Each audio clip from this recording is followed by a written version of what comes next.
This week, we have a film that we have we have not so much taken our time getting to, but it has taken some time getting to. It has. Yeah, and it's not because we were putting it off. It's just because there's so much other stuff that we're doing as well. So, but it had sat on the list long enough. Yes. It was time. It was time.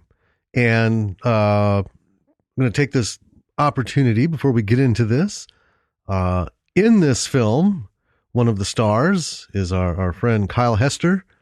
And an interview with who we interviewed, and is also bounty hunter Hank in Hank Ray. Yep, in Zombie with a Shotgun. Yeah, Billy Cyrus, the bounty hunter. That was his nickname. Yep. Kyle has a lot of stuff going on. He's got Preacher 6, a movie they want to finish. The movie has been shot, but there's still stuff to do. And, you can, if you follow us on Twitter, you're going to see Kyle's stuff and we retweet it.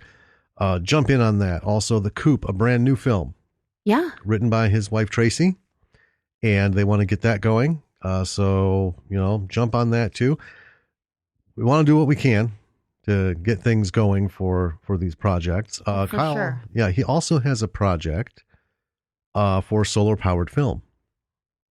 Oh yeah. Yeah. So that, films can, let's use solar power to get all this stuff going. So check all these things out, right? Head out, find us, search The Coop and Preacher 6.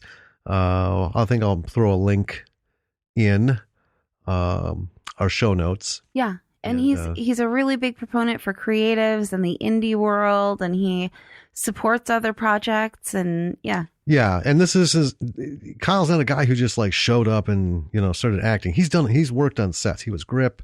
He's done a lot of shit. He's like came up from the trenches. Yeah. And got his little bits and pieces in, and now he's in a position to do some stuff. And let's help him out because these are B movies. And these are our darlings. I love them all. All right. So, longest intro ever. Hey, that's all right. We got stuff to do. Actually, I think no, that one was short. Anyway, so we have a film that we want to get into because this bad boy is something else. It's gritty and bloody and horror. Yeah. Yeah. And it could make certain people a little uncomfortable. It definitely could. For a number of reasons. Yep. But more importantly, there's a lot of lessons to be learned from this movie. Yes. And we delve into those. Yes. Yeah. All right. Well, let's get this bad boy going. Let's go. All right. We're off. Ooh.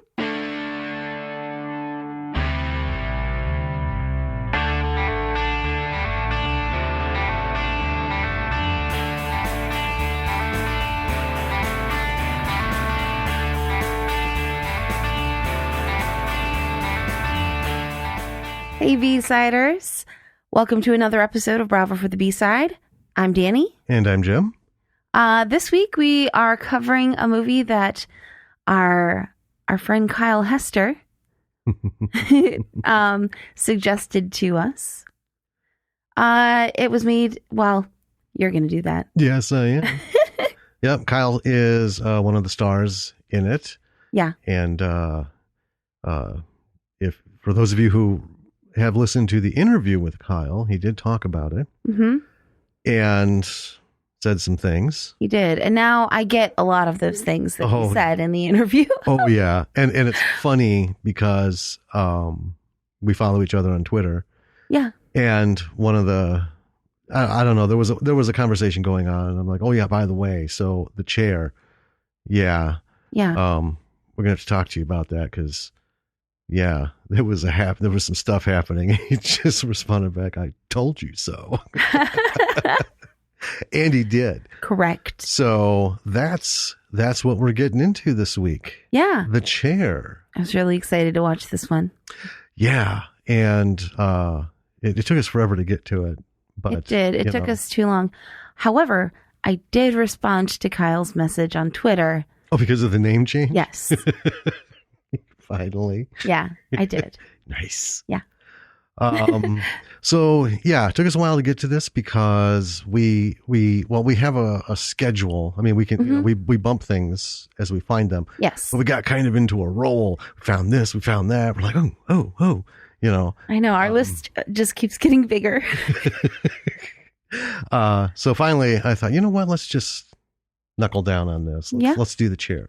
Yeah. So, we rented it and, let's start talking about it. Yeah. Why don't you tell us about it? All right. So we are talking about The Chair, 2016. There's several movies that have chair in. Well, there's a couple that are named The Chair. Yeah. And then there are some with chair in it. So it took a bit of it took a bit of doing. Yeah. It's like it's like Fractured.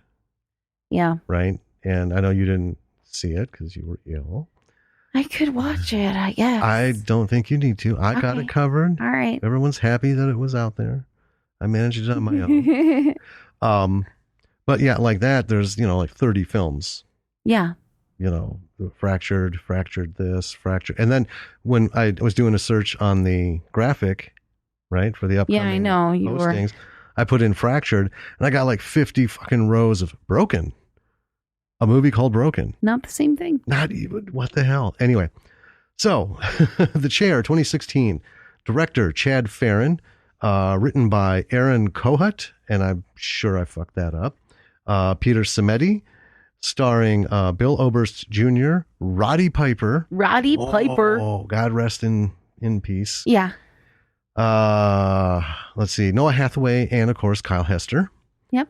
It doesn't have an official rating, but it would definitely be rated R. For sure. For a lot of things. Yeah. So, folks, if you're thinking, gonna sit down with the kid, depends how old that kid is, be warned. Well, the poster should throw you off of that right away. Yeah, there's nothing family friendly about that. No. At all. Okay. We had where are we at? Estimated budget of $200,000. And here is the log line. So, based on the Alterna Comics graphic novel of the same name, The Chair follows the story of Richard Sullivan, a man on death row, struggling to escape a grisly fate. Pitted against a sadistic warden and his crew of cruel prison guards, Sullivan is forced to confront his own horrifying past as he questions his sanity at every turn. It's worth noting, Aaron Kohut, and I'm sure I fucked that up twice now, is the one who edited the graphic novel. Yes. Yes. Mm-hmm. And so there we go. All right. Let's get into this film as we observed it. Because there's some cool stuff to talk about at the end. There is. Yeah. And it was going quite fast, so I didn't have a lot of time for reflective, notes. It was just like, this is happening. No, this is happening. Okay. So jumping right into this movie. Let's do it. We start out with some disorienting shots. There's an alarm. There's some sounds. There's gunshots. Yeah. People kind of springing into action. Not super, what's the word I'm looking for? Like covering what, you don't get a good sense of what's going on in detail. It's just it's disorienting. Yeah. Yeah. The credits start to roll. While that's happening, there's a guy in a butcher apron with gloves, goggles. Super cool goggles. Not like workplace goggles. No. Like safety, the things. Like steampunky almost. Yeah. Yeah. Yeah. His shirt's covered in blood. There's a lot of different shots of him doing stuff. Mm-hmm. And you kind of get the sense that he's torturing someone. Probably. Right. And then, it's just lots of close-up, really angular shots. Right. Yeah. I was trying to think of what movie it reminded me of, and really the only thing that came to mind was Seven. But 7 didn't have shots of what was going on in the film. It was all those weird pictures and the writings and the articles and Right. stuff. But even those were like weird angles and kind of movement of the camera, and then the flickering and the kind of stuff. So yeah, it was really kind of pop, pop, pop, pop, pop, pop. Once that all faded away, we started getting into it. But as I was looking at this, and there was something about the color, and I was just looking at it, and I thought, well, this isn't like a color issue, right? Because it was tonally accurate for what it was doing. Like when the color, we have color issues in some of the films we've seen. Things are wonky and fucked up and not in relation to one another. This was more art housey. Yeah, and it really did. It reminded me of a very 50s look. Yeah. It was just something about the color. It wasn't super bold. It was, and it really wasn't, I guess it was kind of muted, but, not in a bad way. And it made me think of Forbidden Planet. Forbidden Planet in terms of like sci-fi and just epics was a masterpiece on multiple levels. And the cinematography in that bad boy was awesome. And I think it was color vision. I love the really original names they gave to new tech in film. All the different color processing companies. Yeah. Color vision film. But it was really good. And then I got looking at it and I'm like, well, yeah, maybe early 70s, late 60s, the art house stuff. Yeah. And the beginning then started to remind me of Grindhouse films. Yeah, I get that. So it all started coming back, But yeah, like Danny said, it was happening super fast. And, it took a minute to process that. Yes. While everything was floating by. So yeah, it's not 4K depth, which is awesome. Yeah. It has a real grit to it. And I was digging it and I'm thinking, I wonder if the whole film's going to be like this. Spoiler. It is. It is. It's all like that. It's satisfying. So after I came out of my self-masturbatory fantasy of color and all of this, we have a voiceover. And it's a prisoner talking about how it's 4 years of trials and appeals all to land him in jail. There's a life was lost. His boss framed him for a mass murder in which 12 kids were killed. The boss's kid being one of them. And now this guy's on death row and talking about how monstrously they're being treated by the guards. Sorry, I don't mean to interrupt you, but that's why we do this. His initial voiceover here, I got a little bit lost in it, not like lost as to what was going on in it, but when it was happening, I couldn't quite write down what was going on because there was something really poetic about it. It was really well done. Yeah. Yeah. I mean, that wasn't lost on me. It was just very well done. Yeah. The actor, phenomenal voice for this. And then the writing, it really all just kind of came together. Sort of like a Morgan Freeman thing. When the writing is good and you got Morgan Freeman's voice, you're like, oh, life is good. But yeah, it really was fitting. Yes. I guess is the best way to put it. It really came in. And I guess we should back up a little bit. Have not read the graphic novel. No. Okay. Just don't have time to see everything that's out there.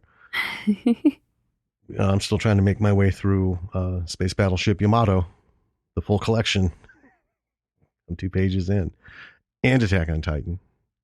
I'm 2 pages in on that too. I'm in the middle of SAO still. But we've seen all the animes. It's been like 4 years. Yeah, I know. All right. So after the voiceover, we have a tray being wheeled down the hall. And there's some nasty looking shit on a plate. Yeah. It just isn't. There's an inmate cackling, and the guard, played by Roddy Piper, guard's name is Murphy, Roddy, is saying it's fine food today. He sets the tray on the cell door platform, and as the inmate comes over for it, he just tips it on the floor and then calmly walks away. And another prisoner is asking for some food, And Murphy looks at him and says, well, how hungry are you?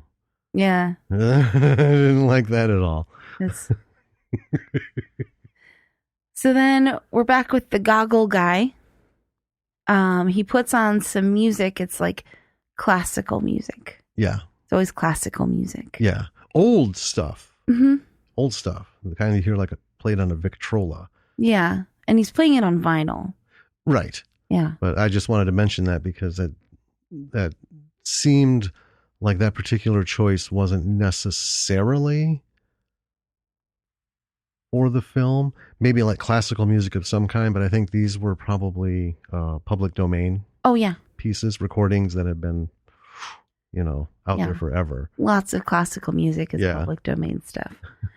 And that's fine. And then he's talking over a PA system to the prisoners. He says it's time for them to walk around a bit. It's exercise time. And we learn that he's the warden. Mm-hmm. And my initial thought was, Jesus. He's having him. Anyway. And then the guard, Roddy Piper, Murphy, he's talking about the warden. He says he's an eccentric genius. Oh, yeah, to another guard. Yeah. Yeah. Yeah. And the warden says that Sammy, who's a guy who's sitting in a cell with a freshly missing leg. Yes. Yeah. Yeah. His from just above the knee down. Yep. His pants are tied off, but there's still blood seeping. Mm-hmm. So, yeah, it was pretty recent. Yeah. Since Sammy can't walk around with everyone, he's going to spend some quality time with the warden. Yep. Yeah. And then I wrote Solly because I was trying to figure out what the guy's name was. Yeah. And I try not to pull that from the plot log line. I try to get it from the movie itself when I'm making my notes. Yeah. Well, yeah, that's what we do. Yeah. Our talking about the film is based off our notes as we're watching it. Right. It's not like we watch it and then we we compare, oh yeah, his name was this, and we look the things up and then we refine them. We want to deliver this, what's going through our heads. As we see it. Yeah. The one time I went on this whole long diatribe because I just fucking left the movie. I was sitting, my head left. I started thinking about shit and this and that. So yeah. But yeah. So, he's the guy who was framed. He's talking to another prisoner who's nice to him. They seem to be really friendly with each other. Right. And then the guy who was cackling earlier, Crazy is what I call him in my notes. Just comes up and accosts him, and then Crazy gets locked back in his cell, and he's up against the bars, still shouting and stuff. Yeah. And the warden electrifies the bars. Yes. Of the cell. Yep. And the nice prisoner who is talking to Solly, is up against the bars as well. And he gets electrified kind of as a byproduct. Well, yeah, the whole bank of cell doors was electrified. Yeah. Yeah, and he happened to be leaning up. And yeah, because he was eating. Yeah, because he was eating. And he falls down, and Murphy, the guard, Roddy Piper, bisects him with the cell door. Yeah. Really slowly. Well, it was kind of like squeezing a water balloon. Kind of. He was you could see the thing and you hear it. Right. And then it reached that point where it's like, yeah, just pop. Yep. And just went right through him, cut him right in half at the waist. Pretty good effects. I liked it. Yeah. One of the other guards is kind of horrified by it. But Murphy is real blasé. He's like, whatever. Clearly a man who's been on the job for a while. Right. And he has no patience for these prisoners. No. It's the job. Yeah. So as this is all going on, then we enter into a flashback from our main inmate, Solly, which is Sullivan. Right. Yeah, because I did catch that later. But so Sullivan is taking us back in time. He's got an abusive mother, and it's just all this stuff going on. Yeah. She's beating the snot out of him here and then there, and then yelling and saying awful shit. And then he wakes up, and Bones is the guy who got cut in half. Nice guy. Yeah, the nice guy. So Bones is, or his name is Bone. Or Bones. Anyway, the blood is slowly flowing. I thought it was flowing. I thought he was in the next cell, just because it was so quick. Yeah. And he was laying down, and they didn't show, so it wasn't that his blood was flowing in from the next cell. It's just the blood is flowing from the half that's stuck in the cell. Yeah. Well, they're both sitting there. One's outside, one's inside. Yeah. And so it's creeping towards his cot and everything. Makes him puke a bit. And then another inmate, I guess, is brought from somewhere else in this prison. Yeah. This is death row. These guys are on death row. Yeah. And they bring some other guy with a mop, and he's pretty cheery. And right away, I knew something was going to happen. Mm-hmm. Because here's the thing, right? You don't need to be in prison to know this, but you just keep your fucking mouth shut. Yeah. He comes in sort of a not like super positive guy chit-chatting, but, just won't shut the fuck up. From the minute he hits the screen, he's like, oh, yeah, really this, blah, blah, blah. Oh, looks like he had a rough time. I thought, oh, it's going to happen, man. And sure enough, as he's starting to mop up the blood around the lower half of the body, Sullivan grabs the mop, flips it around, and just shoves it down this guy's throat. And I don't mean just like tongue depressor. He's like trying to shove this whole mop into this man's body. And he's just jamming it. Yeah. Ultimately kills him. And then all of a sudden, Murphy shows up and just beats Sullivan down. Yes. Yeah. Yeah. And that was the point in the movie where I, pretty sure, was like, I think his name is Sullivan. I laughed when I read this in your notes.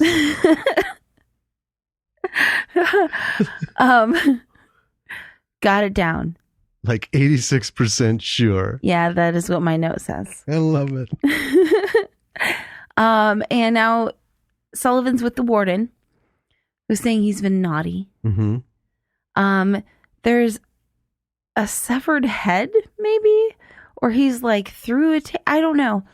We had to go back. Rarely, yeah, do we stop a film when we're watching it and go back.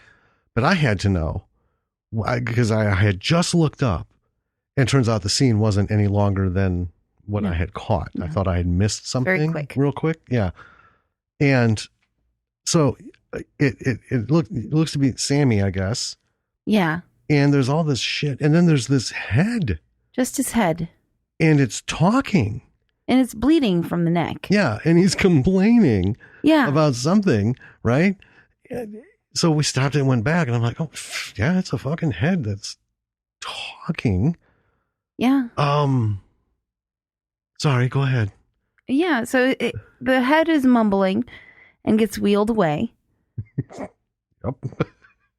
And then the warden starts fucking with Sullivan's toes. Yes. Which is apparently a trigger for Sullivan. Yes. Because his mom would like beat his feet. Yes. Mm-hmm. And so it's real bad for him. Mm-hmm. And he stabs him in the foot. I think between the toes. I thought he stabbed him in the toe. Oh. I thought he said, "Which piggy is it going to be?" And he did the piggy song. And just before that, it looked like he took like a nutcracker or a pair of pliers, and he was like cracking the toe. Cracking the big toe. Yeah. That. I know you don't like your feet messed with. I don't like wearing socks. I don't like wearing anything because it. I know. Oh, but that about fucking drove me nuts because I'm like, what is he going to do with his toes? What's he going to do with his toes? This is a piggy with the market. And yeah, then he just like lifts something up, like a pick or something, stabs it, and goes right down. And fuck. Yeah. And then the warden just puts some music on Yeah. And the guards take Sullivan back to his cell. Okay, moving on. So Sullivan is babbling to his mother. I would too, after somebody took a nutcracker to my toe and then stabbed me in a little toe. Mm. Jesus. So he's babbling into his mother, asking not to shut the door. So he's hallucinating at this point. It's like she's in the cell with him. Mm-hmm. And then we get to the next day, and Murphy drops off some food on the floor, just out of Sullivan's reach. Mm-hmm. Then he sits on the floor and says he had a chance to read Sullivan's file. Starts talking to him about his family and how they were killed. Murphy's family was killed. Oh, yeah. Yeah.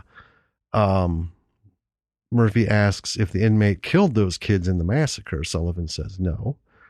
And then we pan away to the inmate across the way who, I swear to God, we didn't go back and look because I'm just going to go with it. But it looked like he was eating the top half of the fucking body that was left. I mean, maybe.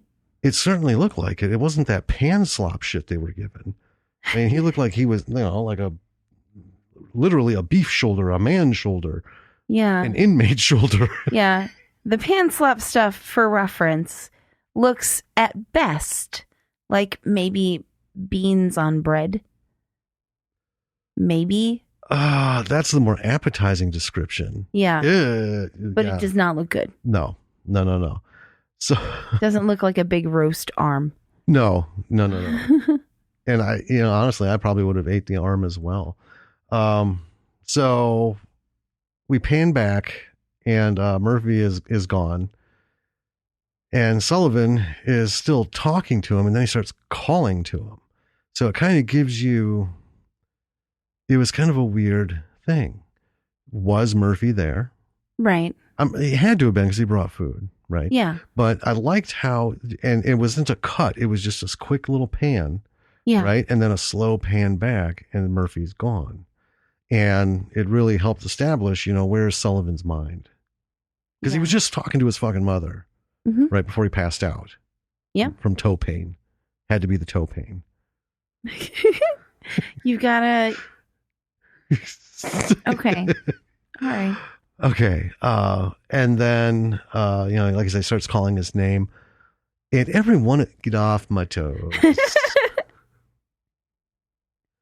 I will move these stools further apart. I've got two 15-foot cables. I could be in the other room. Behave. So at this point, I just noted that every one of these inmates is completely fucked up. With psychoses and mental issues we can't even begin to put a finger on. Like far beyond whatever it was that put them on death row. Right.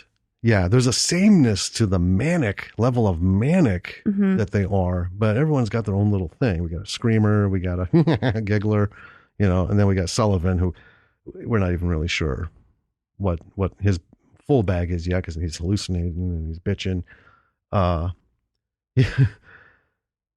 Then all of a sudden we hear the warden announcing that one of the inmates has worn out their welcome. It's crazy. Yeah, crazy guy. Yeah. Yeah, the one who caused Bones to get cut in half because of his badass behavior. And he's asking what kind of death it should be. And all of a sudden the guards come for Crazy. He's not having it. He's taken to the warden's workshop. That's what I'm calling it. Yeah. The warden's workshop. The warden is there with his garb and the whole goggles and gloves. Yeah. He's dressed to go. And he tells him it's the big day. It's very exciting. And then he starts to strangle the inmate. Then he stops. And he tells the inmate that he deserves so much more. And then he pushes him down on his knees, goes and starts some music, and then he backs out of the room. And then the inmate is alone for a moment. And then Murphy and 4 guards come in. It doesn't take a genius to figure out what's on the menu for what's going to happen next. And to be fair, for those of you, if you haven't listened to the interview with Kyle, stop right now and go listen to it. Otherwise, it's your own fucking fault for listening.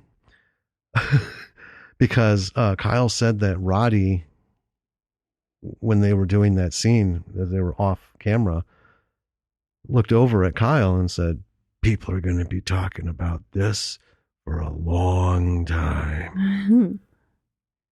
And he was right. Yeah. This was, it turns into a train being run on the guy, a prison rape scene by the guards. Murphy goes last, and what he does is he takes off his tie, he gags the inmate, and then he uses his baton to sodomize him. Mm-hmm. And the inmate dies during this process. Yeah. And then he takes his tie, wipes off his baton, sticks it back in his belt, and just walks out. Yes. Yeah. Yeah. It's a pretty rough scene. It is rough. And I've watched Oz. Yeah. And Oz didn't pull strings. And if you think Oz might have been a little too gentle, you can watch American Me with Edward James Olmos, based on a true story of gangs being run out of prison, Hispanic gangs. He was a huge gang leader. I can't remember the character's name, but there was a lot of guess who's in charge scenes, and that shit was hard. Yeah. So yeah, this matches that. So while this is all going on, yeah, it's being broadcast over the PA system. Yeah. Oh yeah. And Sullivan can hear it, and he's upset by it. You know, understandably, right? Yeah. And they're at this point, I made this note. They're going through these inmates pretty fast. I don't feel like they replenish inmates on death row at the rate that they're going through them in this movie. Right.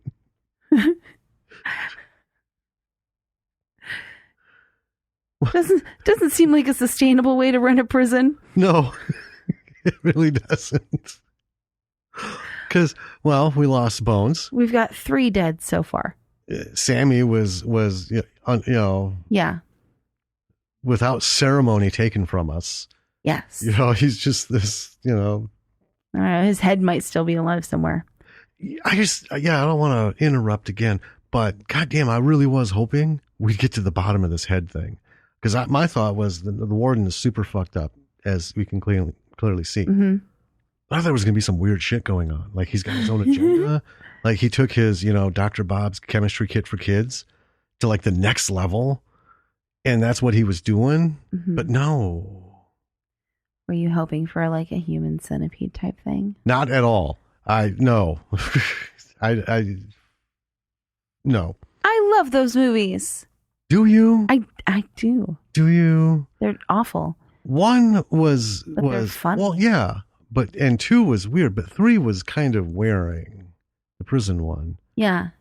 That I thought it was funny. Might have been. Just bored me. Anyway, I'm sorry. Anywho,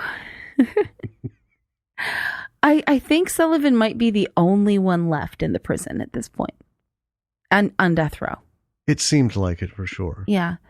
And the guards are coming in to talk to him, and he says that they're monsters. And they're like, yeah, sure. Yeah. Fuck you, Sully. Yeah. And then he hallucinates his mother again. She's talking to him pretty viciously, and she's in the prison with him. Yeah. Yelling at him. And at this point, I was like, I'm not super sure that he didn't kill those kids. He's been maintaining his innocence so far. But at this point, I'm like, yeah, maybe he did. Probably he did. It fairly calls his who he is into question. Well, his sanity is definitely in question. Well, right. But, Yeah. you know, with that comes, you know, I don't know. Well, your hallucinations don't lie about who you are. Yeah, I don't think anyone has that kind of control. Right? So we get another flashback. There's two kids. Mm-hmm. The parents are fighting. One of them's Sullivan. Right. And the mother is the woman he was just hallucinating. So we kind of tie that all together. Yeah. Well, and the it's weird. The argument was really weird. It was weird. I didn't note it myself, but it just been sticking in my head that she's arguing because the dad is going off to work. Yes. And we never get a, what is her, clearly it doesn't matter because she's batshit fucking crazy. Yes. Every letter of that term applies. And, so anyway, because of that, I guess there were beatings. Yeah. Because dad went to work. So now we have a man in a shirt and tie sitting at a desk, and he's just sitting there smoking a cigarette with that 1,000-yard stare. Mm-hmm. Like, this is my job. Tick tock, tick tock, tick tock. And we find out it's the warden. Well, I figured that right away because of his chin. Oh, I wasn't paying attention to it. He was drastically different. Without his goggles, his gloves, his apron, and his bloody attire. He looked a little, He has a distinctive chin. And I was like, warden. You're a chin person. I notice chins. It it's fucking weird. cracks me up sometimes. Because I know who that guy is. He was in that one movie where he played the so-and-so and this and that, but I can't remember the actor's name. But look at the chin. Look at the chin. It's him. That's the chin. So anyway, the phone rings and it's the governor. News doesn't seem to be good because he looks kind of pissy about it. And he hangs up, pulls out a file and a stamper very slowly. Like he doesn't wanna. Right. Mm-hmm. Denied. Yeah. And I don't know what he stamped because maybe on a big screen, and this is a thing with movies, and I'm just going to call it out now, and it's not a ding, right? We've seen a lot of movies in the theater, and then we see them on 50-inch television, 55-inch television, and it's still too small to make out. If we hadn't seen it before, we wouldn't know what the little details are on things like this, like the paperwork. Right. And it's funny because I'm looking at it and clearly they spent somebody designed this, right? This was production prop stuff, these files and stuff. It looked really good, what I could see. But because of the way the shot is, everything on a large screen would be just big enough to read. Mm-hmm. And then on a TV, you're fucked. You're done. I couldn't get all of what it was. So, but I put two and two together. An appeal or a request for a stay. Yeah. He wasn't pleased. Right. Yeah. So actually at this point, I did question if he was the warden. So I thought, well, seems out of character. Well, that and wouldn't the lawyer get this kind of call? But I guess the warden would stamp the paper.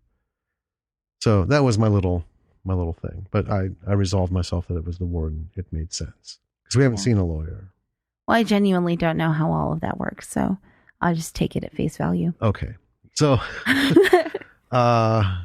and yeah, the whole thing was just not happy undertones at all.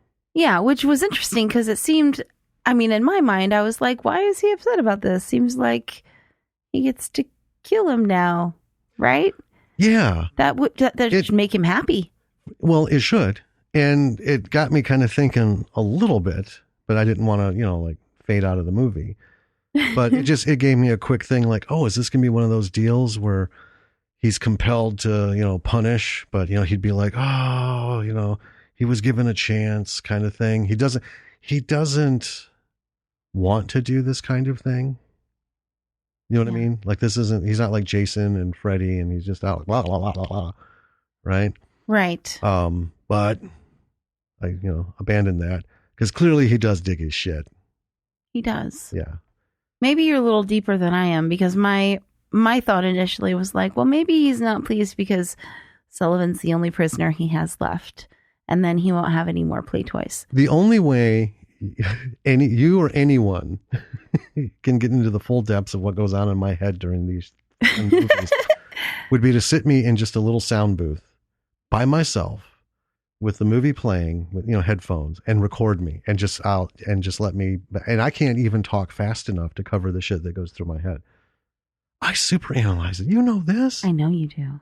Nothing is ever simple and straightforward. Okay. Back to the movie. In Sullivan's cell, the warden comes in, and he is notably not wearing his goggles and stuff. He's still in his suit and tie and regular glasses. Yeah, actually looking like a regular dude. Yes. The only regular looking dude in this whole mess. Mm-hmm. He brings a cup of water to Sullivan, and he's being like pretty tender with him. And he gives him the news that the governor denied a stay, and that Sullivan has 36 hours left to live. Yeah. I wrote, I think. You were correct. 36 hours. Wow. Yeah. And then the warden is back in his office, and he's thanking Murphy. Mm-hmm. And he wants Murphy to make sure that Sullivan eats, because he hasn't been eating. Right. So back to Sullivan's cell, Murphy brings him some food, and Sullivan ignores him. And Murphy's like, "Oh, come on, man! Like, you gotta eat, I'm not gonna lose my job over a fucking inmate." Right. So Murphy eventually goes into the cell, and he tries to intimidate Sullivan into eating. Yeah. And Sullivan just isn't having it. No. As Murphy closes the door and pulls out his baton, Sullivan just fucking leaps to life and attacks him. Mm-hmm. And it looks like he grabs his balls. Yep. And it's a nut shot. It's a nut shot. Well, it wasn't just a punch. It looked like he had those fuckers hostage. Mm-hmm. Because Murphy, I mean, anyone who knows Roddy Piper, right? Even years after being out of wrestling, he's a big guy, right? He is. He might not have still been ripped, but as a human being, he's an impressive form. Yes. And the character of Sullivan is not. No. So anyway, he's got him by the jewels, and it's clearly disabling him. Mm-hmm. And then he gets him into a chokehold. Yes. So he's got him like a nice, good wrestling chokehold, the kind that can go wrong really quick. And the guards and the warden are outside, and they tell him to stop. And then the hold goes wrong because Sullivan snaps Murphy's neck. Yes. Then they go in. One of the guards, our own Kyle Hester, mm-hmm. is yelling at the warden, saying that it's the warden that caused this. And Kyle is just all broken up over Murphy's death.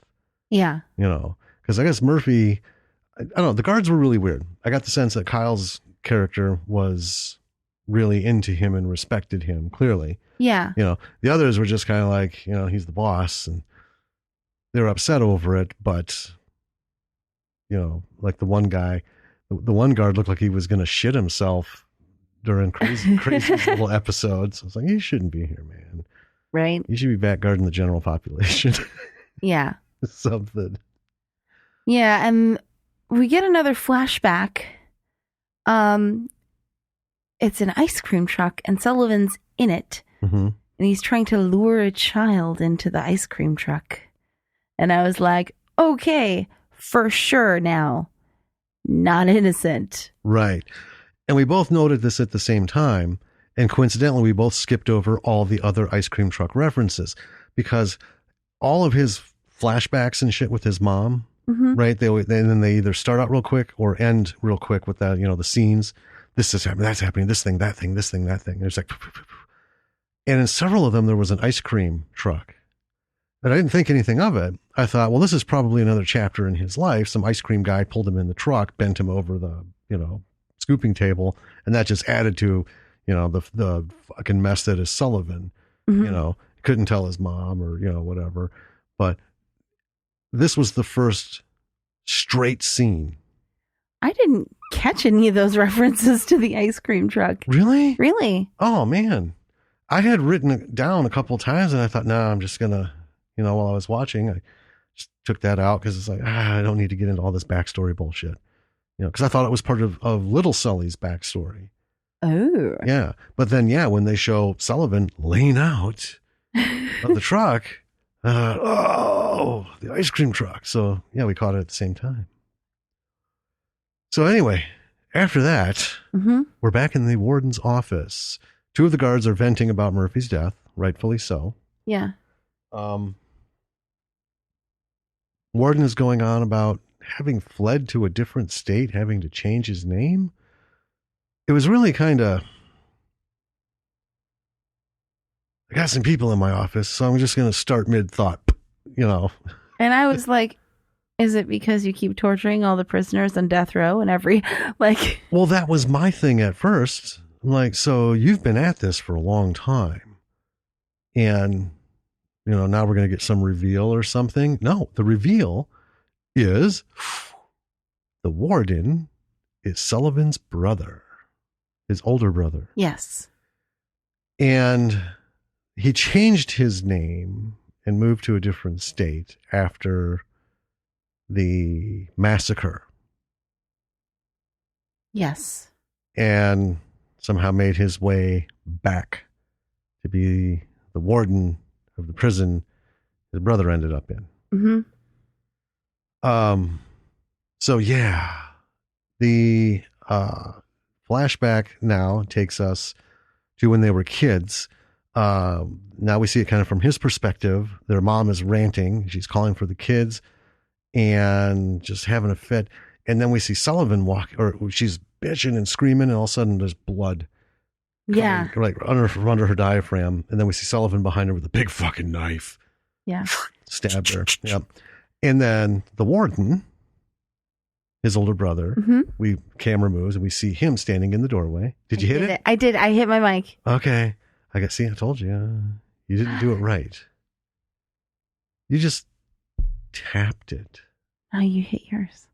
Well, no, I tapped it. Go on. You didn't do it. Oh. All right. So anyway, he saw this, and being the older brother, he took charge. Yeah. Right. So the next thing we see is they're cutting her body up in the bathtub. Why not? As kids are wont to do. Right.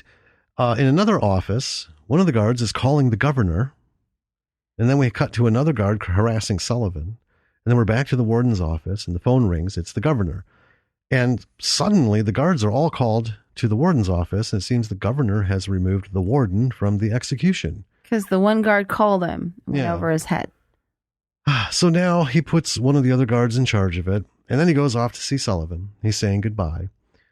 Sullivan starts to lay into him how he ignored their mother hitting him, pushing him downstairs, everything, and running off to join the army. And they have an exchange, basically, with it ending with the warden putting his hand on Sullivan's head, smiling and saying, "My brother died a long time ago." And then he leaves. And I thought, man, that was harsh. Yeah. There's supposed to be a moment between you two. You clearly have done all this stuff, and then you ball kick him with words like that. Holy shit. I know. But they did have a flashback of several shots of the warden as the older brother, like hiding in the closet while he's getting beaten, or, coming up and then seeing the beating happening and sneaking away. So there was some sort of guilt there. Yeah. Maybe that's why he helped with the body and stuff and then ran off to join the army because, little brother's a fucking nutbag. Well, All right. So the guards bring in a priest to read Sullivan his last rites. Mm-hmm. And he just kicks the priest out. Yep. Nah, fuck off. Later, dude. Yeah. Then the guards bring him down the hallway. They're bringing him to, his execution. Sullivan starts crying. He gets his very long hair cut off. Yeah, he's got hair, well, probably as long as mine. Yeah, it's past the shoulders. Yeah, maybe it wasn't as long as mine. I don't know. Yours is really long. Well, I don't know. His was a little frizzier. His was shorter. Yeah. Well, it'd be longer, but you braided it. Anyway. I love that you say that out loud on our podcast. Like, I don't care. Lily braids my hair all the time. Sometimes she's just like too into it, though. I was like, you know. Aw, the stuff you put up with. Anyway. You're so sweet. Then he flashes back again to when he was arrested. And the guy cutting his hair notices the scissors are missing from the table. Right. Whoa. Yeah. It's your turn. I mean, I can read it for you. Just giving you a stare down.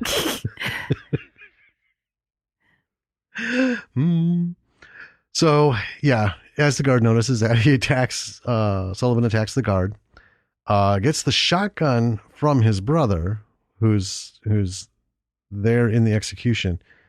Watching, but not controlling? Right. Yeah. Well, I guess that's pretty loose. You know, maybe the governor wasn't specific enough. You know, maybe you're in charge of the execution. You know, I guess that means you can still go. Right. And it's execution by electric chair, which is why they're cutting his hair. Yeah, to shave it, and then his beard and everything, so they can chin strap him and the whole deal. But anyway, he gets the shotgun from his brother, and then he has Kyle unlock his handcuffs, and then he blasts, and that's it. Kyle Hester is no more in this movie. Blasts him in the chest and puts him on the floor. The alarm goes off. A guard comes, gets shot right away. And then the warden is cowering on the floor. And there's another flashback of the warden as a kid hiding as another ass kicking is getting going on to Sullivan by their mother. Yeah. So Sullivan straps the warden into the chair. And as the warden is saying that he'll tell the truth, presumably about what happened with their mother and... Well, and yeah, the beatings and whatever. And I don't know, maybe everything that happened in prison too, or... Right, that he killed all the other inmates on death row. Take your pick. Yeah. Because there's no small thing that he could be talking about. Sullivan turns on the switch. Yeah. And then shoots himself. Yeah, puts the gun under his chin and kapam. Yeah, and then the warden is just frying. Yep, the camera shows Sullivan's face in the foreground on the floor. We're angled up, and we see in the background the warden foaming at the mouth, and yep, he's getting his. And then we go to a black screen, and then we get the haunting voice of the mother. I'll never let you boys go. Roll credits. Yeah. That, folks, was The Chair. Yes. Gritty. Real gritty. Bloody. Yep. Yeah. If you are a horror fan and you like blood, you're not like spooky, ooh, that scared me. But you want to see some shit, this will do it for you. Yes. Yeah. It got it for us. Well, some stuff to get into. There is some stuff to get into. Effects. The effects were awesome. They were. This is the kind of thing. And as I was watching this, I was thinking of talking with Hilton about Zombie with a Shotgun. The what he wanted for effects and what he could realistically afford were so far apart at one point. And the last thing they did was with Aaron in zombie makeup. Yep. That was the last scene they shot, but it was the first scene of the movie because he managed to talk an effects guy down in price to get that far. Well, yeah. Which was well worth it. So I'm thinking now, because I was wondering what the budget was. And I wasn't thinking it was going to be massive because when Kyle was talking about it, the troubles they had finding locations and production. And this was a very few locations, not a lot of actors. Right. It was pretty minimal. Yeah. They did really well. The shit the warden was doing, I mean, that was full on. Yeah. You know, they spent a good chunk on those effects, as well as like location, Mm-hmm. you know, sets to get things set up, the props and decorations and stuff. But it was satisfying. They were very impressive effects. Yes. Yeah. And they worked really well with the style that the movie was shot in. Yes. Yeah, the art house, grindhouse kind of thing. And it's one of those things where, you know, there's so many B movies, B horror movies that Reanimator comes to mind. Okay. So, well, just in the, you know, the guy fucking with bodies. That's why, because I honestly thought that's kind of where we were going to go with the warden. Okay. Was we were going to, you know, he's got his agenda. You know, there's a reason to it. That's why there was a fucking severed head going, I really don't like this. Yeah. No, it turns out it was just because he liked cutting up bodies. If even, yeah, I guess cutting up mom gave him a thing. Right? Yeah. Yeah. So, but the whole thing with that, when I think of Reanimator, also I think of the copious amounts of blood, cartoonish amounts of blood. See, there's the divider, right? Reanimator is technically a horror movie. Sometimes they classify it as horror comedy. I don't think it was meant to be funny. Well, there were some jokes in it. There were some jokes, but not enough, I think, to dub it a comedy. It was supposed to be a horror. No, the biggest moments of comedy were between the jokes. Yes. So, you know, I love that movie though. I know it's awesome, but it does have, it's like all the Japanese horror movies that we watched, you know, like Battle Royale. Oh yeah. Where someone's like arm gets cut off and it's literally just a fountain. Yeah. Machine Gun Girl. You can literally see that it's like 300 PSI. Yes. going through those tubes, spraying this stuff out. I'm like, Jesus Christ, you don't paint a house with a sprayer with that much pressure. This is fucking crazy. Right? It's like whitewash or, you know, power wash. It's hilarious. Yeah. This wasn't that. No. In fact, it worked, like you said, for the kind of movie it was, because it did have that grindhouse feel to it. Yeah. And I think, and again, we'd have to talk to Kyle more, or, you know, maybe even Chad. Yeah. You know, on what was this? Were they able to do this on purpose, or was it a happy accident that this is all we can afford, but it fits the aesthetic so well? It, you know, it's like, whew, nice. I don't know. It's not like these effects looked cheap. I guess I don't want to get that message out. No, they were movie realism. Yeah. You know. I mean, I liked them. I thought they were really good. Oh yeah. No, I'm thinking of that fucking toe scene. Did that keep you up at night? Did that unsettle you? Did my feet go under the covers? Well, you know, it's don't touch. When I watch movies where there's needles, a lot of needles. Yes. I don't even have a phobia of needles. I don't have any problem getting shots or like getting blood drawn or anything. But when there's needles in movies, it really unsettles me. The thing that unsettles me, I can watch anything going on in a film. Toes bugs me because I just get away from my feet. But you the have a thing with eyes. I do. I know. I have a thing with eyes. That will fuck me up. Die Hard 2. Yeah. There's a scene where they're on the airfield and he's threatening with like I can't remember if it was a knife or like an icicle, but it was coming right down to the eye. And it's Die Hard 2. It's a Die Hard. Those are not scary fucking movies. They're not scary, right? No. They're action films. I actually closed my eyes when I saw that in the theater because I cannot stand shit being done to eyes. And growing up, I was never like that.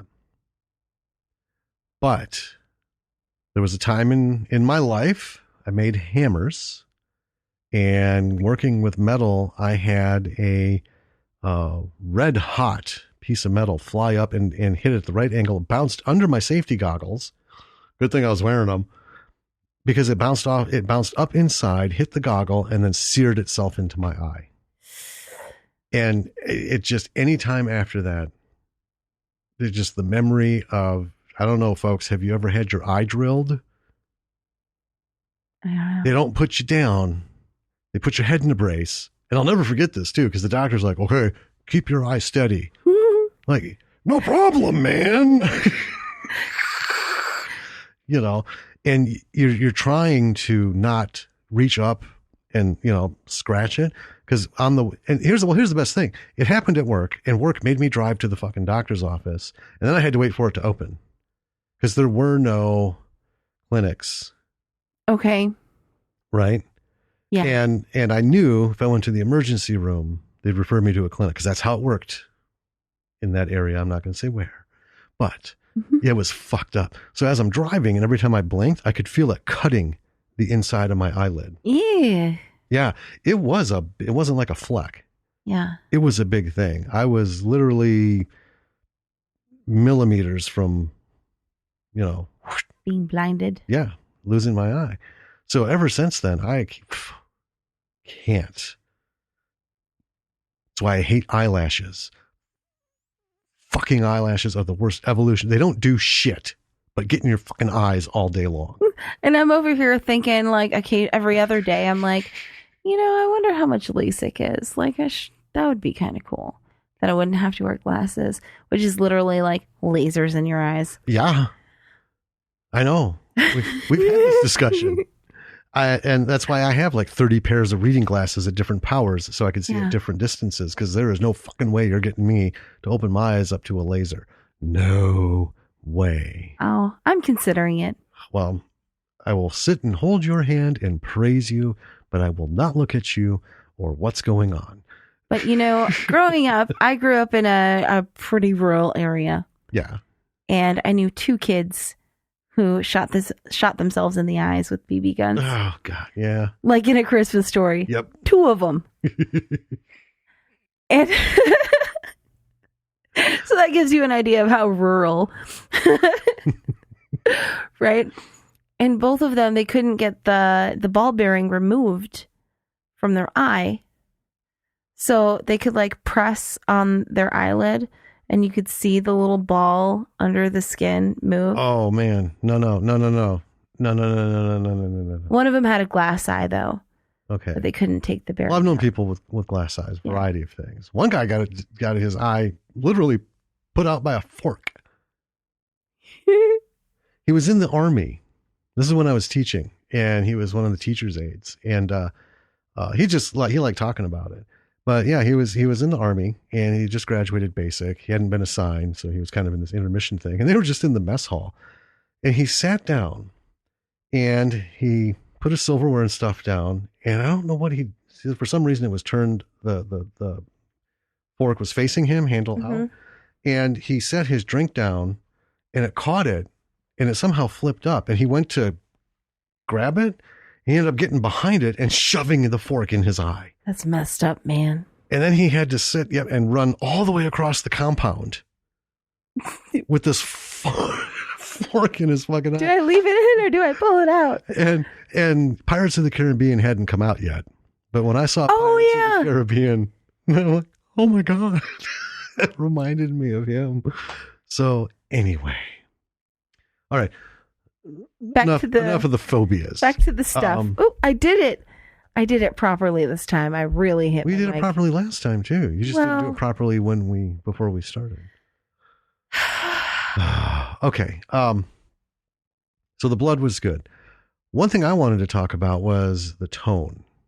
Visually. Yeah. We've seen some movies recently that we're not doing an episode on. This is just stuff that we watch for our own edification. Yes. Satisfaction or disappointment, as it may be. And one of the things that budget, no budget to low budget films fuck up on the most is not paying attention to the lighting for tone. Now, I'm not talking about you're in a night scene and you got to light it as best as you can. Well, if you can't, you can't, right? That's not what I'm talking about. we watched a couple movies where from like shot to shot, it's fucking bright, then it's kind of bluish, and then it's dim. They're in the same room. They're in the same fucking room, and it's just the angles. Or they go into a different room and it's different. Scrape my... Hey, you did it now. Well, I just scraped the thing because I was going for my lip. Shame. Anyway, this was solid. So clearly Chad knew what he was doing. Yes. Right? The visual tone from the cells to the warden's workshop. Now his office was different. That was bright. It had window because that's like above ground, right? Well, that's the office that you bring people into. Right. So this is like the administration portion of the prison, which should be well lit and clean looking. But yeah, this cell area is fucking dim, dingy, gritty. And it really, for me, claustrophobic is not the word I want to use, but it made me feel really uncomfortable being in that space. Like it wasn't big enough because of all the darkness. If I were here, it wouldn't be like the walls are closing in around me. I'd be fucked up over the fact that there's like, I can't see enough. Can we get a light in here? Right? Yeah. You know, there's too many dark corners, like everywhere you go. And it was actually kind of amazing. Every shot had that same level of darkness where it's not like they just turned the fucking camera around and left the lights where they were. Because we've seen that. Yes. Right. And it's, you know, lights behind the camera are very different looking than the lights that you set up in front of it. Yeah. But so tonally, it was very even the whole way through. Yes. Yeah. It made it, made it more enjoyable being uncomfortable. Yeah. In the prisoner's situation. Yeah. How about the acting? The acting was really, really good. It was. And should have been. Well, yeah. Because this isn't, let's make a movie. Okay. Yeah. They picked the right people. And again, I don't know, we could talk more with Kyle or Chad or somebody, which, I hope we're going to get onto. But, were there connections? Right. Because we just saw a movie on Prime Video. Well, we didn't watch it. I added it to the watch list. I don't want to say what it is in case we're going to do an episode on it. I've got a lot of people in it. It's got a lot of people in it. And it's one of those things where you can tell this is sort of a favor friend, the whole Brad Pitt thing, how about a cup of coffee? You can tell they did it because they thought it'd be fun. Yeah. I'll give you half, 3/4 of a day of my life to, for 30 seconds on film is what they're going to get out of it. Right. Cause that shit takes for fucking ever. You got to be on set at 7 and then they finally harness you up, shoot at 3 and, by 6 p.m., maybe you can go home. And for his teeny tiny scene, that's how it works. Well, it's like, yeah, I really like movies like that because the performances you get in those movies are always really, really good. They are. I call them relaxed. They are. Okay. It's like the Shakespeare movie that Joss Whedon recently did, but I can't remember the name of that one. Much Ado About Nothing? Yeah, Much Ado. Where he just called up a bunch of his buddies and was like, come to my house this weekend. Well, yeah. And we're going to make a movie. Went through his Rolodex. Buffy, Firefly, Angel. Dollhouse. Because there was a couple that, But ultimately, fuck the casting director. I'm just going to go through all of these. I'll get enough people. I know. And they do. And when I say relaxed, I don't mean like not professional. Right. But again, there's something about, and indie filmmakers know this, there's something about whether you're an actor or director or whatever, you don't have to worry about the studio's expectations. Right. I think of Brad Pitt's, not even 30 seconds. It was what, 5, 7 seconds on screen when he's getting electrocuted in Deadpool. Not a speaking line, but clearly he wasn't pouring as much into that as a structured performance as, say, like A River Runs Through It, where he's sharing the screen with Robert Redford, who's also directing it. And, right. All your brain has got to be thinking is, I better fucking be bringing it. This is Robert Redford. Well, and this is a movie that clearly wants to be on the mantle of nominees for best everything. Well, year. if you're in a movie that is an Oscar hopeful, that's a stressful situation. Yeah. But this actually reminds me of a tip that I want to put out there for when you're filmmaking and stuff. Before you do a scene, you always do kind of a rehearsal of the scene, right? Right. Well, you should. Right. If you don't. Film the rehearsals of the scene. Yes. Because, not every time, but you have nothing to lose by just using up a little bit of your data card by filming it. But sometimes those rehearsals are going to be better than the takes that you do afterwards. Yes. Because it's a lot more relaxed. It's a lot, it is the first take before the first take. Yes. So, little tip. Well, and the thing is, you also can get some unexpected things out of it. Yeah. That might work. Mm-hmm. And a lot of ad lib stuff in early films was taken out of, places, let's run this through. And they didn't slate it. Right. Because it wasn't the scene. It was, let's walk this through so everyone make sure we got the marks and the director can make sure everyone understood his instructions.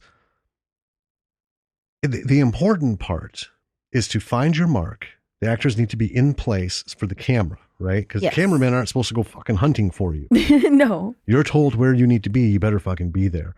And you better know how to use it. Mm-hmm. We've seen so many films lately where nobody, you know what? I don't care who you are. I don't want to stare at your fucking ass and torso while you're checking the mail or toasting bread or some shit. That is a piss poor choice on the director. Nobody wants to fucking see that. That's not interesting. That's not why you're filming this. Find a fucking angle and show me the actor, not half of his ass up to his shoulder blades and just standing there. And I'm thinking, oh, so we're gonna do this in real time. we're gonna go to level 4 on the toast. Yeah. Yay. Right. But anyway, so with that, the actors will hit the volume, hit their places, but sometimes they kind of just go off with the lines and the reactions, and that might make for a better scene, right, than the one that you catch after you slate it. Right. Right. Yeah, and so, even if you don't get that kind of little like improv-y gem, it's going to be a much more natural performance. Right.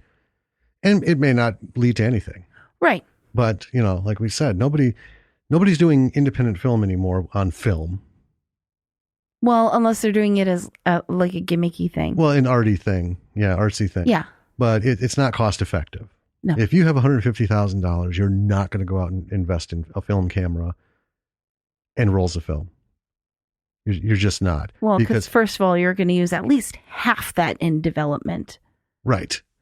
And, you're going to, well, that's additional to it. Yeah. Yeah. You can go out and buy, 1,500 hours worth of recording media in SD cards, right? Rather than less than $100. Yeah. Than 200 minutes worth of film that you can't fuck with. Yes. And that's where some of the old B movies, not necessarily indie, but the old B studio movies, the horror movies, we poke fun at them and we have a great time with them. But that's the thing. We got to watch that, remembering the guy had like 3,500 feet of film, and that was it. He had to use what he had. Yep. So action, cut. What do you think? It doesn't matter. We got something on film. And it's going to have to fucking do. All right, tear all this shit down and move on. And they can't go back. Right. There's no money to buy the extra film, pay for all that. So that's why we have campy, cheesy B movies, especially the horror stuff, Mhm. Because if something's going to go wrong with a prop, it's going to be in a horror movie. Well, yeah. That's where all the prop stuff goes wrong. Yeah. But the performances in the chair were that kind of, they were that like natural, you know, They weren't forced. yeah. Roddy did a super job with Murphy as just this shell of a man. Mhm. Right? He's got his job. This is his job. That's his life. His family was killed by a slasher murderer, Mhm. thing. It wasn't like a car accident or anything. So you can see after that bit, then you get the whole shell of Roddy, Murphy. Yeah, And he did it so well, he did. and again, it's a shame he's gone because he was really good. Yeah. I mean, all those bits on It's Always Sunny, Oh my God. he, from a comedy standpoint, Jesus Christ. Those were some of my favorite bits, just, like in the whole show. I know. He's just the fucking best. It's Roddy. Uh-huh. Oh, man. But, yeah, all the performances were, like, genuine. Yes. And that's what I mean by relaxed, in that they're not really trying to overemphasize the evil, the maniacal, every inmate. Oh, the other inmate, because Sullivan wasn't alone, because the guy that was eating the shoulder, Yeah. he never got picked off. I called him Giggles in my head because he was the one who he would sit in the back and I thought that was crazy. no, Crazy would cackle and then scream and do all kinds of stuff. Giggles was a little more subdued. He was just kind of like, That's why I was like, is he fucking eating the guy? He's like the character in a movie who just kind of like comes in slightly into frame, picks something up, and then goes out of frame. And you're like, what's his fucking deal? Oh, he's eating the inmate. Okay. Yeah, he didn't have a whole lot of screen time. Okay. But yeah, you could hear him because after Crazy was gone, you'd still hear here and there. Okay. Did we watch the same movie? Yeah, of course we did. No. Okay. Story. Mm-hmm.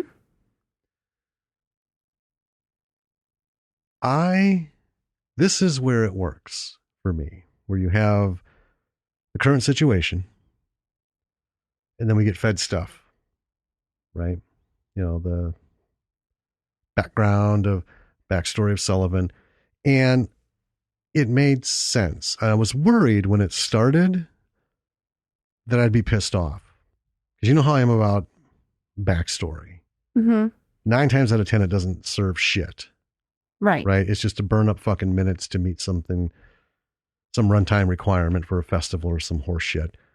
But this actually worked because not only did we get to learn about Sullivan, but it kind of, like you said, it brought into question was he culpable? Right. Is this just, I don't know. Right. Because we start off with him maintaining his innocence. And so you go on the presumption that he's innocent. Right. Until you learn otherwise.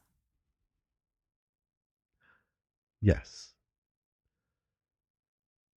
But the thing that I guess that brought it about was the fast nature of some of those flashbacks. This scene, that scene, this thing, this is boom, boom, boom, 1, 2, 3, 4, 5, 6, right? Like 1 second a piece. I like that because it fed into, so, okay, what is the fucking story with this guy? Is this him being mental? Right. Right? Is he that fucked up? Because that's how visually, that's the only way you can show it. I mean, think of everything from Hitchcock to whatever.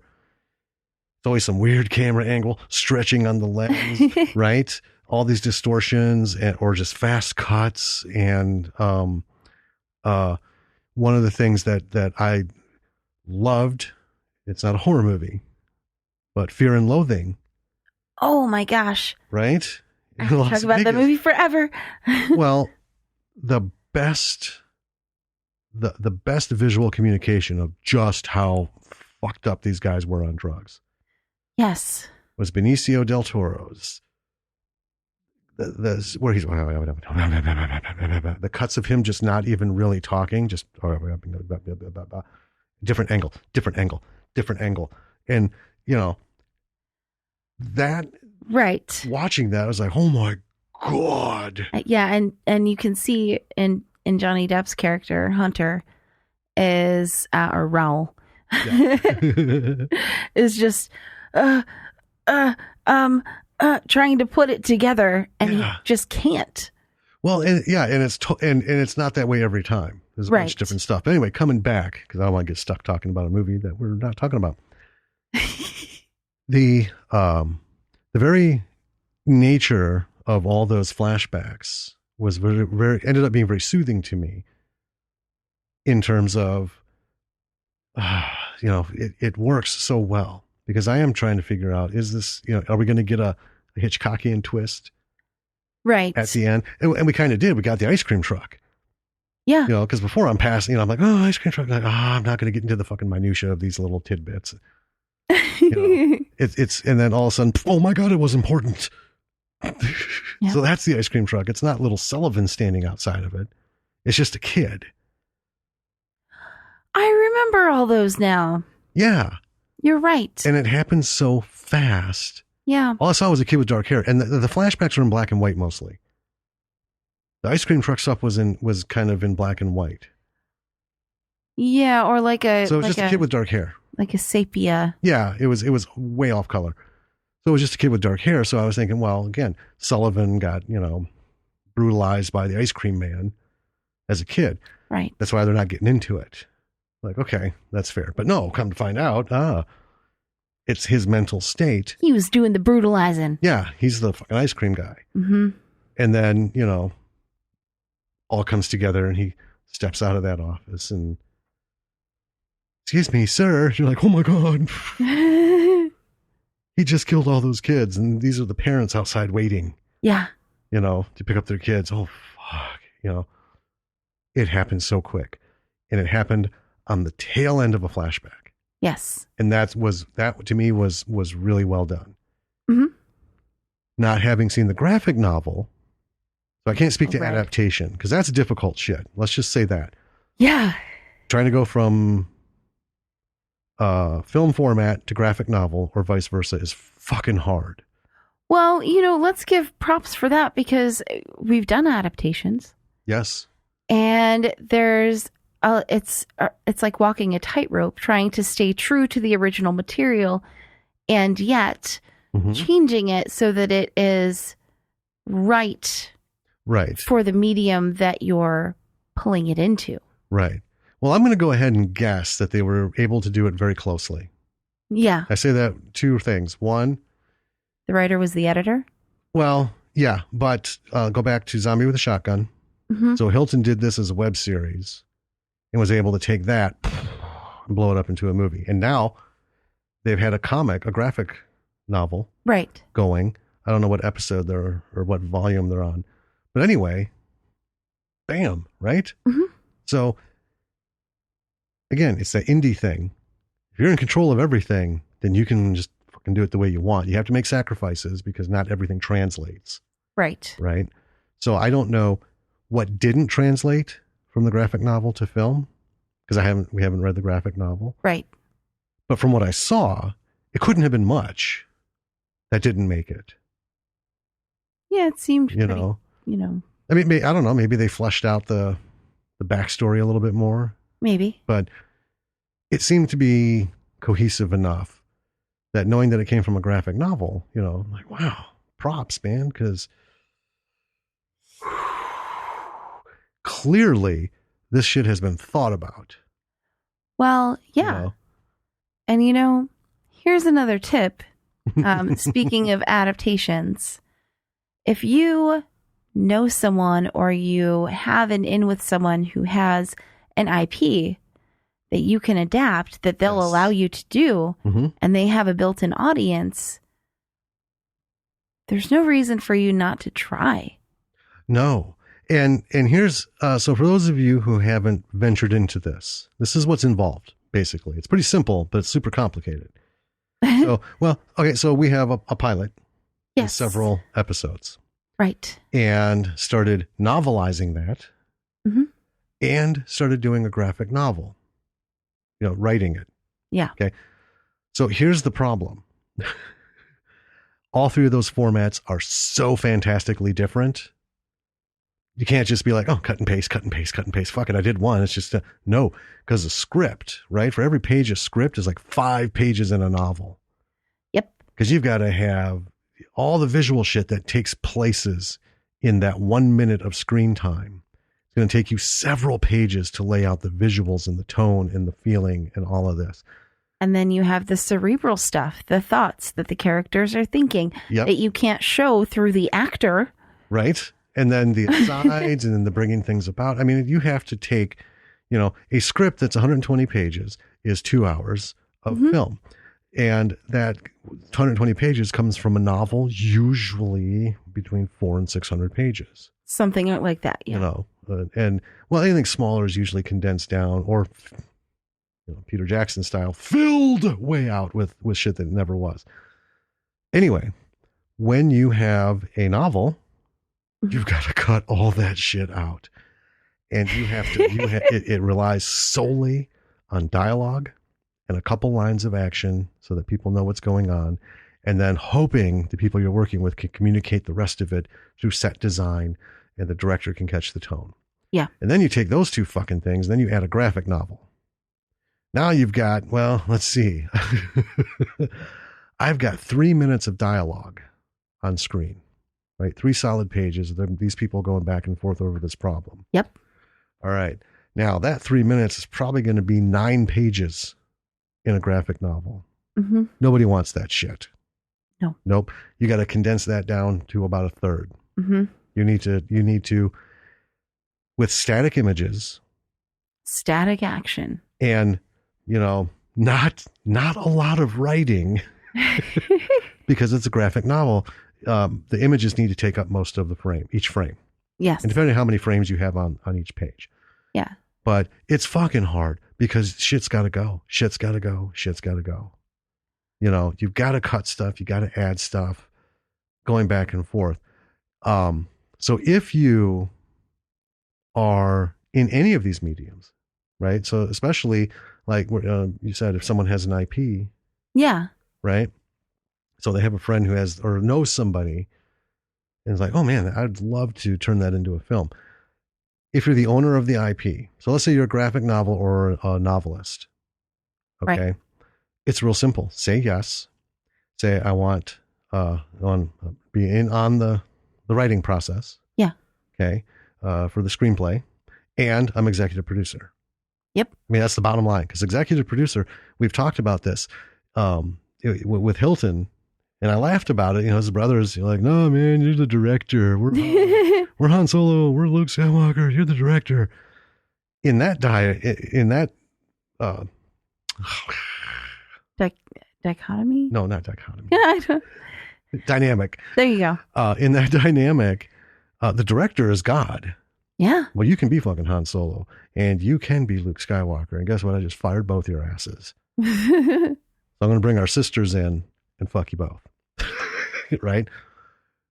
Executive producer, though, can do that Murphy ball grab to a director. You're like, so here's how it's going to happen.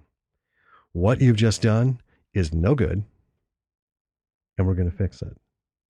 See, that's the power of producing. Nobody knows what else they do. Because some producers, it's like, you weren't even in the country, man. Well, it's purposefully a vague title. It is. But if you own the shit that they're working with and you're executive producer, you can, cut it. Yeah. Nope. We're not going that route. That's not even in the fucking thing. It's a secondary, it has nothing to do with anything. So anyway, hopefully you won't ever have to do that because that's the whole point of getting into these arrangements is with people who will work together well. 50-50. Sometimes it happens. Sometimes it doesn't. If you're a director, right? If you're a director and you have something and you want to convert it into something, well, then you have the power because you're still the owner of the IP. And so I shot this film and I don't want to get it out there yet. I want to turn it into a graphic novel and kind of announce it. You know what I mean? Tease it. Yeah, get a little interest in that medium. And then like third issue, hey, it's a movie. And then you bring that out, and then you got people from the movie thinking, oh shit, I got to catch up on this graphic novel. And the graphic novel people are like, oh, I got to see this movie. And they're going to keep going with the graphic novel because it's like, well, where's it going to go from here? All that stuff. It's great. You know, you got to hold your power. My coffee. You know, you got to hold your power, but you got to hold it in a healthy way. I mean, all this comes down to if you're going to collaborate with people over IP. Right. If it's not a healthy relationship, walk the fuck away. Shut the doors, take the fucking loss, start over somewhere else. That's on either side, whether you're the IP owner or the person who's doing the adaptation. Oh, absolutely. Yeah. Don't be anybody's bitch. That's the thing. Okay. When you're a mid-level George Lucas or Steven Spielberg, okay, and you've got some credit, but you can't go out and do your own thing. I mean, you're getting hired to do jobs. All right. You've got to play the part of bitch because the studio will fucking box you out. And it's happened. How many films? And you open it up, Hollywood Insider, Variety. This director's gone. This director's gone. Right. Yeah. Well, you know, that's the thing. If you want to work in that realm and you reach that level, you have to tuck your ego between your legs. And it's like, well, I'm making good money. I get to do my thing, but yeah, I'm going to have to kind of be the bitch here and just sort of take it and then try and push as far as I can, but not try to burst the balloon, you know, because there are directors who did that and have never fucking worked again. They can't even make indie films. Like, hey, nope, I read your name in Variety. If I'm even seen having lunch with you, I'll never fucking work in this town again. See, so you gotta be careful. But as an indie, you have the freedom to say, oh, fuck this. Yeah. I'm going to take my ball and I'm going to go home. I'm going to find someone else to play with, you know, because it's just a reality. I mean, you're right. Don't take it. Well, yeah. You know, it works or it doesn't. And if it doesn't, it's business. You know, nobody's. Well, it is. And that's the bottom line. You know, a lot of times in indie films, what you have is friends, family, all working really closely, right? And you don't want to step on someone's toes or make your brother-in-law feel like, well, maybe we're going to demote you to like an extra instead of a main character. Yeah. You know? Yeah. And you know, up to a point, if those are concessions that you need to make your movie happen, mm-hmm. and they're concessions that you can live with, then do that. Mm-hmm. But still remember, bottom line, you know, it is a business. Yes. Right? And it has to work. This isn't me and my brothers, you know, playing Karate Kids. Right? Like and my youngest brother has to be the lame one, right? The Marcy Brothers we made a bunch of films. Basically, it was just long fight scenes. Well, yeah. You know, it isn't that. It's we're making a product. We want it to be successful. You know, people's feelings are going to get hurt. Yeah. You know. And, you know, anyway, those are the nightmares. It's a reality. It can happen. And actually it does happen a lot in indie film. Yes. Because I would say the biggest handicap of independent film, directors, everything, all of them, is everyone is so consumed with that sense of freedom and lack of borders. You know, say, I'm making my movie the fucking way I want to make my movie. Meanwhile, you've got an actor thinking, well, I'm going to act and I'm going to fucking perform, you know, the way I want to fucking perform. And then you got the writers and you got the cameraman. He's like, well, I'm going to fucking frame this, you know, the director. All these people, you know, if they're professionals, they're going to come together. Right. And it's not a bad thing to have those feelings, but I think sometimes we've heard examples where all those senses of freedom are too big. Yes. And they can't all fit in the room. Yeah. So decisions have to be made. And that's when shit gets ugly. That's kind of what this all is. Well, it is. And, like, this didn't happen in the chair. Obviously, they were able to pay their people. But if you're making an indie movie where you can't pay your actors or your crew, the simple fact of the matter is people who are not getting paid for the jobs that they're doing are less likely to respect, like, times, shooting times and schedules. Right. It creates a vacuum that isn't always healthy. You might get really lucky and have a whole crew of professional people who don't care about getting paid, who just are passionate about the project. Right. And that happens, and that's beautiful. But realistically, yeah. Well, it's life. It right? is. So we have day jobs, and the evening is when we craft our magic after the family bit. Yeah. Right? So if we were asked to do something, say adapt something or, I'd be all for it. Right?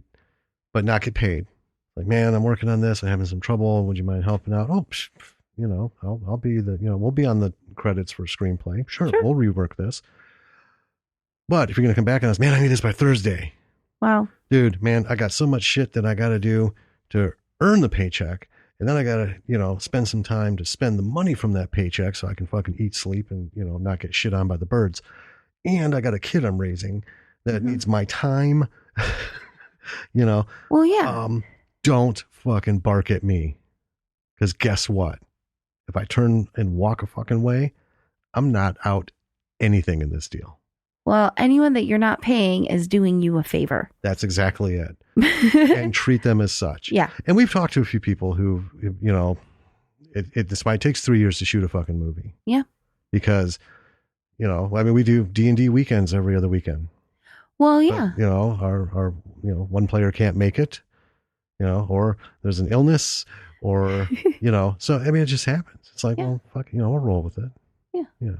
So just be respectful. And this really comes for the directors and producers. Be respectful of the people that you're not paying. And people who aren't getting paid, you are costing these people money. Yep. So time is money. Be professional. Do what you can. Life happens, right? Simple thing. Had an oil change scheduled. It's a necessary thing, and it's hard to do. Well, yeah. We have busy schedules. Well, because I'm only going to the one mechanic. And they're not open on weekends. And it's not a, Jiffy Lube type situation. It's a real mechanic. Yeah, it's your guy. It is. Everyone knows how hard it is to find a mechanic you trust, right? So he's the only guy who's touching my fucking car, or him and his people.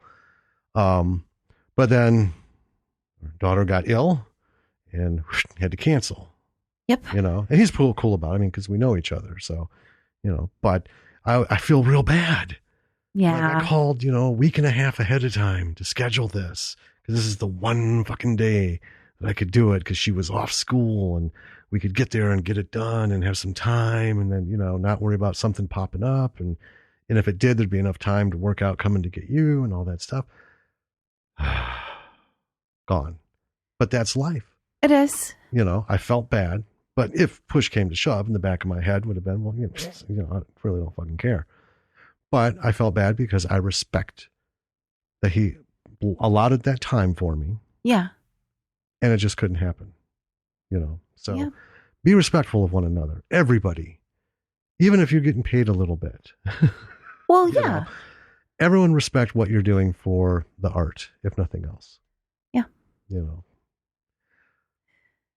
Oh, man. And I want to sum this all up by saying, watch this movie, people. I don't know how many listeners are watching films that we've talked about or have seen them. Well, I hope so. And we're starting to include where you can watch them and stuff like that. Yeah, starting to. Mostly it's Amazon Video. I'm just going to say. I mean, yeah. Most of what we find is there. A lot of stuff that we might have some stuff on DVD. Right. That, because we love it. Yeah. And it's a B movie. And it isn't because we favor Amazon Prime. It's just because by happenstance, tons of B movies and indie movies get on Amazon Prime because it's easy to get onto that platform. Well, yes. Out of Amazon, Netflix, and Hulu, Amazon, hands down, has the most varied. It has the largest catalog, period. Yes. And it's varied like the other two combined can't compare to. And if you've been a Netflix subscriber for years, like we have, you can recall how it's been paring down. Right. There isn't enough on Netflix for me to. I don't watch it there's a couple things that'll show up. Like once a month, I'll find something. Oh, that looks interesting. Well, and every now and then one of the shows that we keep up on pops back up with a new season. Yeah, like Altered Carbon. Yeah, which just came out. Yeah, recently. Which I was kind of about the first one, but this one has Anthony Mackie in it. What? So I'm like, all right, I'm in. Yeah, I'm going to see where this one's going because Anthony Mackie, man, I tell you what, he is undersold as Falcon. Yeah, in the Avengers movies, he is awesome. But watch this movie. You can rent it on Amazon Prime Video. Mm-hmm. It is, if you're a Prime member, it's a 99-cent rental. Right. If you're not a Prime member, I think it's probably $1.99. Yeah, I don't know. Prime members, I think it's just half. Is it half or is it like $1 off? I guess it depends on what the total cost is. But yeah, watch these movies. And if it's not on those three, there's all shit, Vimeo, Tubi. Oh, for sure. I mean, there's so much shit out there. Some of it's free, some of it you got to subscribe. But, worst case scenario, a lot of the movies we've talked about, you can find at a big library that has a video selection. This is Madison. There's no big libraries. The main library is like the fucking periodical section of like the New York Public Library. It's embarrassingly small. Okay. Well, how tall is that building? And how many of those floors are actually books? It is between 6 and 8 floors. Yeah. And the bottom floor is not books. It's like an activity area. Anyway, walking away from the point. Yeah. It looks big, but you get in there. Because we went to the one outside of Madison. You're like, man, this is really nice. You get in, you're like,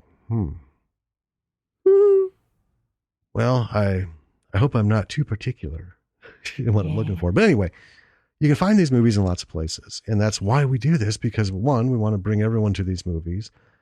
And two, if you're in the industry or in any kind of creative endeavor, there's shit you can learn from it. Because there's a lot of people out there selling courses and website memberships, hundreds and hundreds of dollars. Yeah. Right? I've seen several of them that were between $75 and $150 a month. And you're supposed to get this guru stuff. And it reminds me, so let's just bring this up, stage32.com, stage32.com. We don't get paid by saying it. No, We're members on it. It's fucking wonderful. Yes, there are things you have to pay for to get into, have your script read by a producer and get feedback, which is, for $150, man, that's invaluable. It really is. But you don't need to do that. And it's like $30 for a pitch session. Right. But you don't even need to do that. You join to connect with over 750,000 people worldwide who are doing what you're doing. Writing, directing, producing, composing music, acting, whatever's involved. Yeah. Okay. They're all on there. And the guy, Richard Botto, or RB, he has just the most fantastic, no bullshit, straightforward. He's like, just join the fucking site, man. You don't need to do all this stuff. You don't need to pay for anything. It's there. We have education, we have lectures, we have, webinars and stuff, but he does webinars every week, a couple of them. He does. He and Jason, the script director, script services director. And, they give straight out advice, and RB doesn't take any bullshit. And he talks openly about confronting people. Like he found a website. It's what made him start Stage 32. He found a website about a guy who was a script doctor, charging a little over $200 a month and then you pay on top of that Oh my for these God. things. The guy lived in fucking Kansas, had never written anything, Ugh. right? He wasn't even like like an academic writer. So anyway, you can learn from watching these films. You don't need the Oscar winners. You don't need to pay to have people read your shit. You can watch these films and you can see. If you look at the film and you're like, man, that was pretty fucking good. You can. And honestly, a lot of the tips that we go through on this podcast are stuff that we've learned, A, by watching the films, B, by actually watching a lot of these webinars and stuff for screenwriters and filmmakers, you know. Yeah. Well, and then the connections we've made, having producers and, directors and stuff. And our own experiences with pitching and writing and rewriting and editing and getting feedback on our scripts, Yep. It's too expensive. It's really expensive. Well, that's what those words haunt me. Every time we've gotten that back, this is fucking great. This is awesome. I mean, I could sell this probably everywhere, but it's so expensive. Nobody's going to take a chance on unknowns. On a nobody. Okay, whatever. It's a rough life, but it is. So stage32.com, folks, hop on there, join the community. If you're thrifty and sleuthy, you'll find us on there, and we'd be happy to welcome you into the network. For sure. Because, it's like Facebook. You have your own little network of people. And I think a couple people have been sleuthy. I've been getting a lot of network requests on Stage 32. Really? Yeah. I haven't checked in a few days. I got to check. I've been getting some too. About once every 2 weeks. 2 weeks I go through it. And you can message people and we answer. Oh, yeah. I'm in some pretty good dialogues with folks that, it's fun. There's a young man from Atlanta who's been doing some short films. I'm like, you got to stop with short films, man. You need to start focusing on turning these fuckers into features because this is powerful shit. If I watch something for 6 minutes and I'm like, motherfuck, this is good. You got to show me some of these. Oh, yeah. I'll find them for you. Okay. But anyway.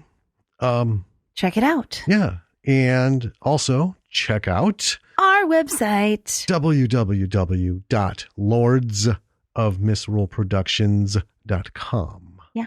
Misrule, MISRULE. Yeah. All one word, lordsofmisruleproductions.com.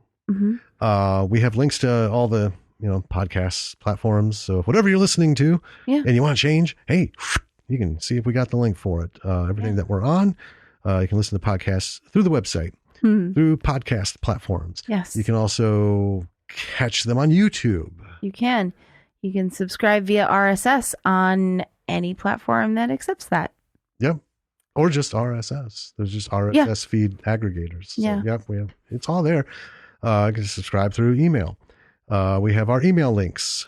You can reach out to us, talk with us. If you don't want to find us on Stage 32, then just go to our website and send us an email from there. Right. We're not going to be disappointed. It's not a mission. Also, there's a link to our Patreon page. Yes. If you want to go to our Patreon page, it's patreon.com/Bravo for the B-side. All one word, no hyphen. You can't search for us because we have explicit content and we don't show up in the search engine. Mm-hmm. So just make it easy. Go to our website, click on the link, and you're there. Yeah. See what's going on and maybe become a patron and become a hardcore B-sider. Yeah. And, we'll get some things going with that. Patrons get access to episodes early. Yes. In fact, Tuesday's episode, this is Sunday night as we're recording. Yeah. And this coming Tuesday's episode was put up this morning instead of tomorrow morning. I'm getting ahead of the game. Well, it's easier to get ahead of the game a little bit now. So, yeah, and they might come out like a week early. I don't want to go 2 weeks early because I like that buffer. Yeah. In case, I lose half my fucking leg and really don't feel like doing this. If someone stabs you in the toe. In a particular week. Right. Did you really have to do that? I did. Jesus Christ. Look how sad Gambit is. He's so disappointed in you. You love me. And Tommy is just looking at you like, don't bring Tommy into this. he's right there looking over your shoulder. Leave Gambit and Tommy alone. You know they're both right, but you know it.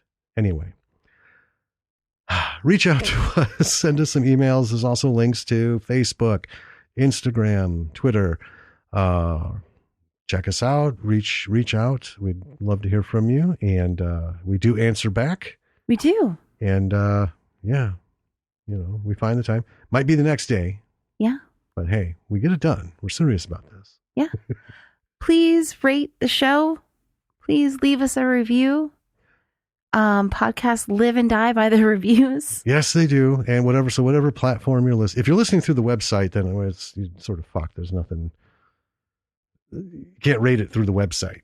Right. Right. But if you're listening through, Spotify, Apple Podcasts, Google Play, whatever, Pandora, Stitcher, Deezer, blah, blah, blah, blah, blah, blah, rate on that platform, because that's what all this bullshit is about, with ratings and reviews. Plus, we'd like to know what you think, and we've gotten some ratings, but I would like to see some reviews. Yeah. And if you don't want to leave a public review, that's cool, but reach out to us, because we do like to hear what you think. Yeah. I'm not gonna lie, all the stuff we've been getting in, like the gentleman from England, that was really nice. That was really nice. And I did have someone reach out to me and say, hey, I really like your podcast, but I don't know where to find the movies that you are covering, and I want to watch them before I listen to your podcast. Oh yeah. Can you please put them in the where you can get them in the show notes? And I was like, yeah. So we're starting to do that. Right. And that's what kind of brought this whole thing about. So yeah, usually it's Amazon Prime, but I'm going to put it on where we saw it. Right. You're welcome to look for it.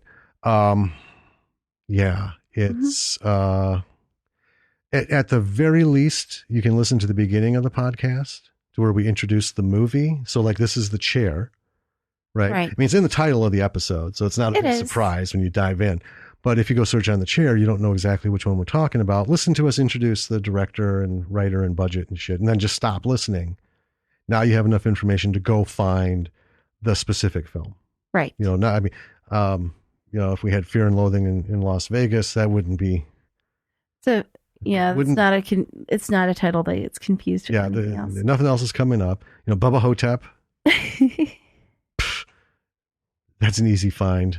Bad Taste, hard to find. It is. Because it's, yeah. But so, yeah, we're going to, check the show notes all the time, because there might also be links to specific things. Yeah.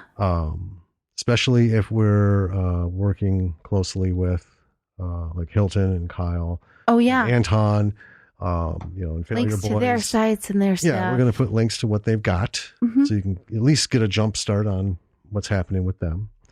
And check us out on social media and see who else has got things going. Because we're here to bring the B movies, which is indie film and just regular B movies, out there. So we are. We're gonna do what we can. With that, till next week. Yeah. Watch your B movies, enjoy them, and learn what you can. Yeah, and keep at it. And you don't just need to watch the ones we cover. Watch all kinds of B movies. Oh, right. And that's one of the things, as a patron, you can kind of, patrons get to vote on what you're going to watch. So you can either do it as a joke, or you can be like, man, I want to see what you think about this film or whatever. And it goes without saying, real quick, if you have something going, if you have a project that you're working on or have worked on, you've got some sitting on a fucking disk or a flash drive forever and it's not out there yet, but you want to talk about it, get it to us. Yeah. We'll do what we can. Now, be prepared. We're humans. Yes. So may not like it. Yep. We may love it. You never know. You got to be prepared for that. But we want to see it, and hopefully we can maybe talk and do all that kind of stuff. So,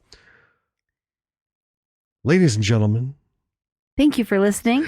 I'm Danny. I'm Jim. This is Bravo for the B-Side, and we will talk to you next week. Later, B-Siders. Bye.